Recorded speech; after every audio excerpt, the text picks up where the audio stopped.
하박국 1장 6절부터 8절 저 여러분이 교독하겠습니다. 보라 내가 사납고 성급한 백성 곧 땅이 넓은 곳으로 다니며 자기의 소유가 아닌 거처들을 점령하는 갈대아 사람을 일으켰나니 그들은 두렵고 무서우며 당당함과 위엄이 자기들에게 나오며 함께 읽습니다. 그들의 군마는 표범보다 빠르고 저녁 이리보다 사나우며 그들의 마병은 먼 곳에서부터 빨리 달려오는 마병이라 마치 먹이를 움키려 하는 독수리의 나름과 같으니라. 우리는 오늘부터 하박국서를 함께 묵상하게 됩니다. 이 하박국은 다른 선지자들의 모습과는 다릅니다. 대부분의 선지자들은 하나님께서 하셨던 말씀을 백성에게 선포하는 역할들을 담당합니다. 하지만 하박국은 하나님께 질문을 하며 그 질문에 하나님께서 대답하시는 형식으로 이루어져 있습니다. 그는 백성의 죄악과 그리고 눈앞에 펼쳐진 현실의 불의함들을 보면서 하나님께서는 왜 침묵하십니까? 라고 탄원합니다. 그리고 그 탄원에 대해서 하나님께서 응답하시는 내용들, 질문들이 채워지는 내용들이 바로 하박국서인 것이죠. 하박국이 활동했던 시대는 유대의 요시야 왕 말기, 여호야김의 초반, 한마디로 유다가 무너졌던 시기입니다. 타락했던 유다가 이제 사회의 폭력과 불의가 가득해지면서 하나님의 백성이라 불리던 이들이 하나님의 말씀을 떠난 결과들이 나라 전체 가운데 펼쳐지게 됩니다. 특별히 오늘 우리가 살펴보게 될 이 하박국서 1장 1절에서 11절은 이러한 현실을 바라보며 하박국이 하나님께 부르짖는 장면이 기록되어 있습니다. 이 질문에 대한 첫 번째 대답입니다. 하나님께서는 놀랍게도 바벨론을 하나님의 심판의 도구로 사용하셔서 이 유다를 깨닫게 하실 것이다 라고 말합니다. 이 말씀은 하나님의 심판이 얼마나 엄중한지 보여줄 뿐만 아니라 우리의 생각과는 다르게 하나님이 역사하시는 방식, 주권을 살펴보게 됩니다. 주의 깊게 살펴볼 내용을 중심으로 해서 말씀을 묵상해 보겠습니다. 내용 관찰 1번입니다. 하박국 선지자가 직면한 유다의 현실 네 가지는 무엇입니까? 본문 3절을 보겠습니다. 첫 번째는 죄악입니다. 하나님을 떠난 삶에서 나타나는 도덕적이고 영적으로 타락한 모습이죠. 죄가 개인의 마음속에 자리 잡아서 하나님과의 관계가 무너진 상태입니다. 두 번째는 패역입니다. 사람으로서 마땅히 지켜야 할 도리를 벗어나 삐뚤어진 길을 선택하고 악을 행하는 모습을 말합니다. 죄는 더 이상 개인의 마음속에 머무르지 않고 삶의 모습으로 드러나게 됩니다. 세 번째는 겁탈과 강포입니다. 힘 있는 자가 자신의 권력을 이용하여서 약한 자를 억압하고 폭력과 착취를 일삼는 모습입니다. 죄가 개인의 영역을 넘어서서 이제 사회 전반에 걸쳐서 마치 하나의 바이러스처럼 펼쳐나가는 결과입니다. 마지막은 변론과 분쟁입니다. 공동체 안에서의 화평은 이미 깨어졌습니다. 끊임없는 갈등과 대립이 이어지게 됩니다. 서로를 세우고 서로를 향해서 사랑과 용납을 하기보다 다투고 정의보다 자기의 유익을 더 생각하는 사회가 되는 것입니다. 이처럼 하박국이 바라본 유다의 현실은 점점 심각해졌습니다. 죄는 한 사람의 마음에서 시작되었지만 결국 유다 사회 전체의 모습으로 번져서 공동체 전체의 질서와 정의가 무너졌습니다. 내용 관찰 2번입니다. 하나님께서는 유다를 향해 어떤 일을 행하기 위해 누구를 일으키십니까? 5절과 6절을 보겠습니다. 하나님께서는 여러 나라를 보고 또 보고 놀라고 또 놀랄지어다 라고 말씀하십니다. 여기서 이 놀라다라는 것은 단순히 놀라다라는 정도가 아니라 상식으로 이해할 수 없는 일을 목격하여서 충격과 당혹감에 빠진 상태를 의미합니다. 하나님께서 행하실 일이 사람들의 예상과 경험을 완전히 뛰어넘는다라는 것입니다. 이어서 하나님께서는 너희에게 말할지라도 너희가 믿지 아니하리라라고 말씀하십니다. 하나님께서는 하박국의 부르짖음을 외면하지 않으셨습니다. 그러나 그 응답은 하박국이 원했던 답이 아니라 하박국이 생각했던 예상 문제가 아니라 하나님이 원하셨던 그 주권이 담겨 있는 응답이었습니다. 하나님은 유다의 죄악을 심판하시기 위해 오히려 갈대아 사람 곧 바벨론을 일으켜 유다를 심판하겠다라고 말씀하십니다. 이것은 당시의 사람들로는 도저히 생각할 수도 없었고 받아들일 수도 없었습니다. 하나님께서 내가 하는 일을 너희가 미리 들어도 쉽게 믿지 못하리라라고 말씀하시는 것이죠. 당시 바벨론은 급속도로 세력을 확장하면서 이 세계를 제패해 나가던 한 나라였습니다. 하나님께서는 이 바벨론을 유다를 심판하는 도구로 삼겠다라고 말씀하시는 겁니다. 하나님께서는 이 바벨론을 사납고 성급한 백성이라고 묘사하십니다. 잔인하고 무자비하며 거침없이 빠르게 진군하는 군대의 모습이 느껴지지 않으십니까?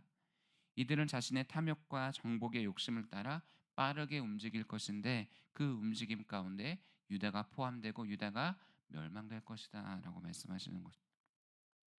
하나님께서는 이런 민족조차 하나님의 주권 아래에 심판의 도구로 사용하십니다. 하박국은 여기서 한 가지 질문을 더 하나님께 드립니다. 왜 하나님께서는 거룩한 이 백성을 징계하시기 위해 더 악한 이방 민족을 사용하십니까? 라는 질문이죠. 그에게 있어서 바벨론의 모습이 어떠한지 우리는 7절부터 11절까지를 보게 됩니다. 그냥 이방 민족이 아니라 악한 이방 민족이었던 거죠. 하나님께서 이 모든 역사의 주관자 되심을 하박국은 담고 있는 것입니다. 영과 묵상으로 넘어가겠습니다. 하나님께서는 왜 유다를 벌하기 위해 갈대아 사람을 사용하십니까? 하나님께서는 공의로운 심판과 하나님의 주권을 이루시기 위해서 갈대아 사람을 사용하셨습니다. 본문 2절부터 4절을 보면 유다 백성은 하나님의 율법을 버리고 죄악과 강포 가운데 살아가고 있었습니다. 정의는 이미 무너졌고 율법은 힘을 잃었으며 악인이 의인을 에워싸는 현실이 되어 버렸습니다. 하나님께서는 이러한 죄를 묵인하거나 이러한 죄를 그냥 넘어가시는 것이 아니셨습니다.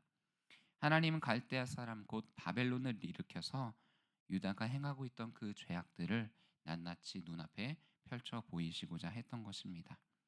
하나님께서는 이미 다윗에게 언약하신 바가 있습니다. 그가 만일 죄를 범하면 내가 사람의 매와 인생의 채찍으로 징계하려니와 라고 말씀하셨죠. 하나님께서 언약 백성을 버리시는 것이 아니라 사람의 매와 인생의 채찍을 통해서 그들이 다시 한번 돌이킬 수 있도록 하나님께서 뜻이 있으심을 우리는 밝혀 보여야 합니다. 하박국 1장에서 하나님께서는 바벨론을 일으키시는 것도 바로 이러한 원리 중에 하나죠. 하나님의 사랑이 담겨 있고 그 사랑 안에 너희가 회복하기를 원한다라는 뜻이 바벨론을 일으키시는 그 역사 가운데 있었던 것입니다. 하나님은 유다를 멸망시키기 위해서가 아니라 언약을 깨뜨린 백성들을 돌이키기 위해 하나님께서 사람의 매와 인생의 채찍을 사용하시는 것입니다. 느낀 점입니다. 자기 백성을 죄에서 돌이키기 위해 갈대아 사람까지 사용하시는 하나님의 주권을 보며 무엇을 느낍니까? 유다 백성이 하나님의 율법을 버린 것처럼 오늘날을 살아가는 사람도 옳고 그름의 기준이 점점 모호해진 시대를 살아가고 있습니다. 무엇이 옳은지 무엇이 그른지 분별하지 못한 채 자신의 생각과 세상의 가치관을 따라 살아갑니다. 하박국이 기록한 이 바벨론의 모습을 자세히 묵상해 보시면 마치 우리가 오늘을 살아가는 사회와도 참 닮아 있다라고 느끼게 됩니다. 그래서 성경은 분명히 이야기합니다. 잠언 14장 12절입니다. 어떤 길은 사람이 보기에 바르나 필경은 사망이니라. 사람의 판단은 언제든지 잘못될 수 있습니다. 내가 옳다고 생각하는 길이 반드시 하나님께서 기뻐하시는 길은 아닙니다. 하박국이 살아가던 이 유다는 하나님의 말씀을 버린 기준을 따라 살아갔습니다. 오늘 우리의 모습도 다르지 않습니다. 하나님의 말씀을 기준대로 삼지 않는다면 죄를 죄로 여기지 않는 삶을 살아가게 될 것입니다. 옳고 그름을 분별하는 기준은 세상의 여론이나 개인의 경험에 달려 있지 않습니다. 하나님을 경외하며 하나님의 말씀을 따라 살아가는 데에 있음을 기억해야 합니다. 결단과 적용으로 나아가겠습니다. 하나님의 일하심이 이해되지 않아 마음이 어렵고 불편했던 때는 언제입니까? 하나님의 뜻과 나의 기대가 때로는 다를 때가 있습니다. 우리는 하나님의 침묵보다는 도리어 하나님의 응답과 그분이 말씀하시는 바가 나의 기대와 다를 때, 내가 적어 놓았던 정답과 다를 때 답답함을 느끼기도 합니다. 믿음이 있다고 생각했지만 어느 순간 내 안의 답답함이 믿음을 덮어버리는 그러한 순간이 있지는 않으셨습니까?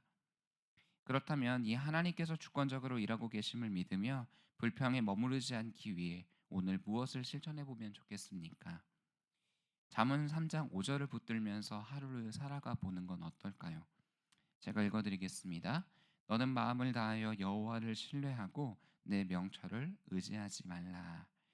우리가 하루를 살아가다 보면 하나님의 뜻을 이해할 수 없는 하박국의 질문과 같은 순간을 마주하게 될 수도 있습니다.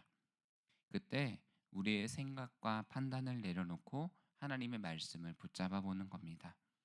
오늘 하루 이 잠언 3장 5절을 적어 놓고 계속해서 외워 보시면서 이 말씀을 우리의 삶에 새겨 보는 것이죠. 하나님의 말씀을 마음에 새길 때 불평은 신뢰로, 두려움은 믿음으로 바뀌게 될 것입니다. 사랑하는 여러분, 오늘 하루 가운데 하나님을 향한 신뢰가 흔들리지 않게 되시기를 주님의 이름으로 축복합니다. 하나님을 여전히 신뢰하며 나아가는 우리의 발걸음 가운데 하나님의 놀라운 평강이 우리와 함께하기를 간절히 기도합니다. 함께 기도로 나아가겠습니다.